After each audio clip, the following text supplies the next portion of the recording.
أعوذ بالله من الشيطان الرجيم. بسم الله الرحمن الرحيم.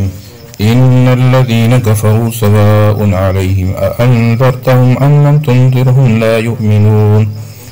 ختم الله على قلوبهم وعلى سمعهم وعلى أبصارهم غشاوة ولهم عذاب عظيم. بے شک وہ لوگ جنہوں نے کفر کیا برابر ہے ان کے حق میں انذرتهم آپ ان کو ڈرائیں ام لم تنذرهم یا نہ ڈرائیں ان کو لا یؤمنون وہ ایمان نہیں لائیں گے. ختم اللہ علی قلوبہم اللہ نے مور لگا دی ان کے دلوں پر وعلی سمعہم ان کے کانوں پر وعلی ابصارہم غشاوہ اور ان کی آنکھوں پر پردہ ولہم عذاب علیم اور ان کے لیے بہت بڑا عذاب ہے.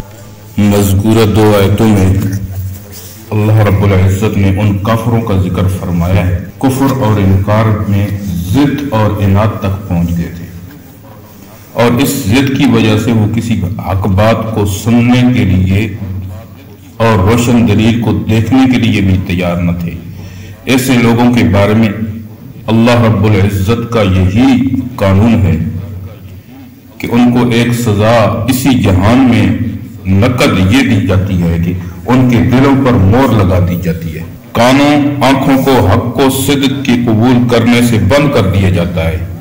ان کا حال حق و صدق کے بارے میں ایسا ہو جاتا ہے کہ گویا کہ نہ ان کو سمجھنے کی عقل نہ دیکھنے کے لیے آنکھیں نہ سننے کے لیے کان. اس آیت کے آخر میں اللہ رب العزت نے عذاب عظیم میں مبتلا ہونے کا ذکر فرمایا ہے. کفر کس کو کہتے ہیں؟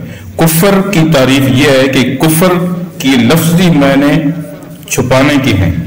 ناشکری کو بھی کفر اس لیے کہا جاتا ہے کہ محسن کے احسان کو چھپانا ہے. اصلاح شریعت میں جن چیزوں پر ایمان لانا فرض ہے ان میں سے کسی چیز کے انکار کا نام کفر ہے. مثلا ایمان کا خلاصہ یہ ہے کہ حضور صلی اللہ علیہ وسلم جو کچھ اللہ کی طرف سے لے کر آئے اور اس کا ثبوت قطعی اور یقینی ہے ان سب چیزوں کی دل سے تصدیق کرنا اور حق سمجھنا ضروری ہے.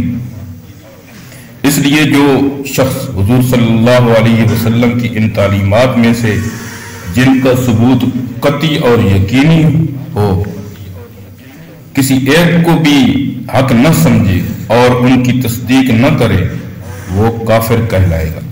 انذار کے معنی لفظ انذار ایسی خبر دینا جس سے خوف پیدا ہو جیسا کہ ابشار ایسی خبر دینے کو کہتے ہیں جس سے خوشی اور سرور پیدا ہو.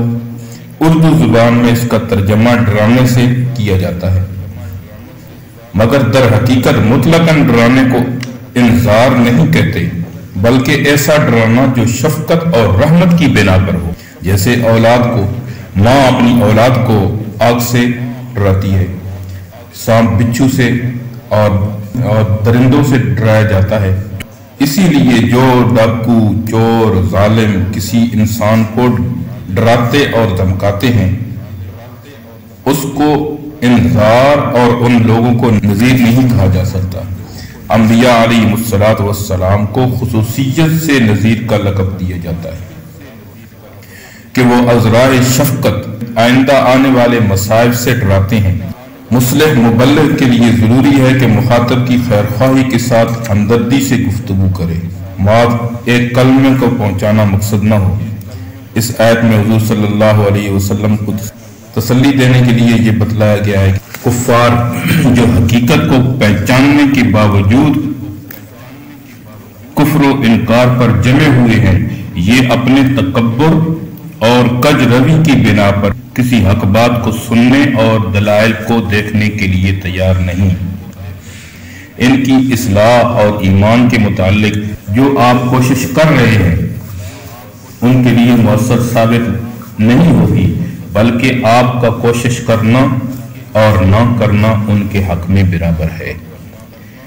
اس کی وجہ اگلی آیت میں یہ بتلائی گئی ہے کہ اللہ رب العزت نے ان کے دلوں اور کانوں پر مور لگا دی اور ان کی آنکھوں پر پردہ پڑا ہوا ہے سوچنے سمجھنے کے جتنے راستے بھی تھے وہ سب بند ہو چکے ہیں، اس لیے ان سے اصلاح کی توقع رکھنا یہ محال ہے۔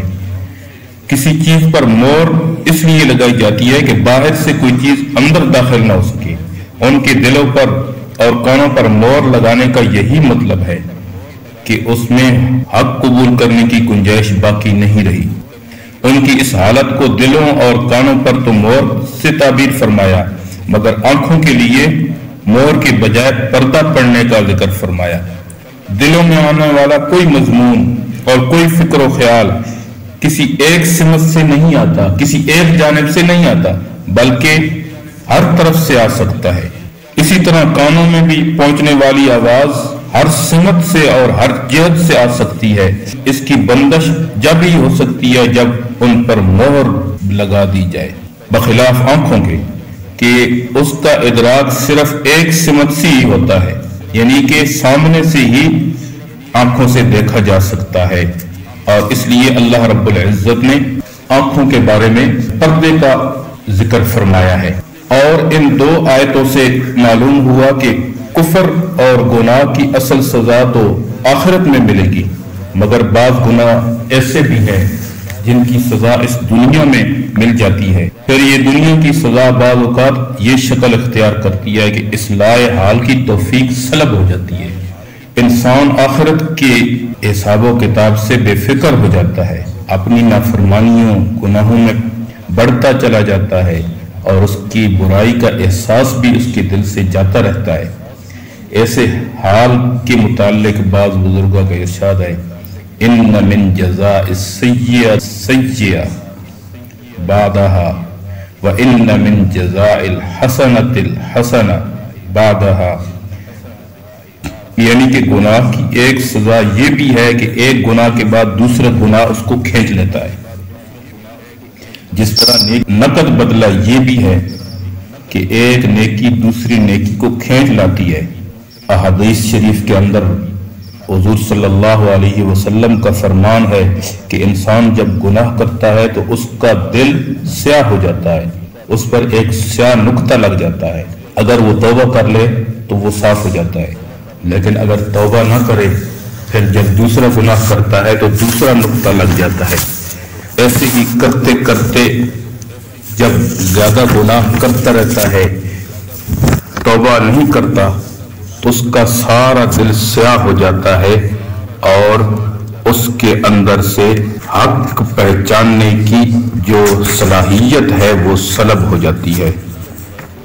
جس طرح کہ اللہ رب العزت نے قرآن مقدس کے اندر فرمایا کہ کلا بل ران علی قلوبہم ما کانوا یکسبون، بلکہ ان کے دلوں پر زنگ لگ چکا ہے بسبب اس کے کہ جو وہ کرتے رہے۔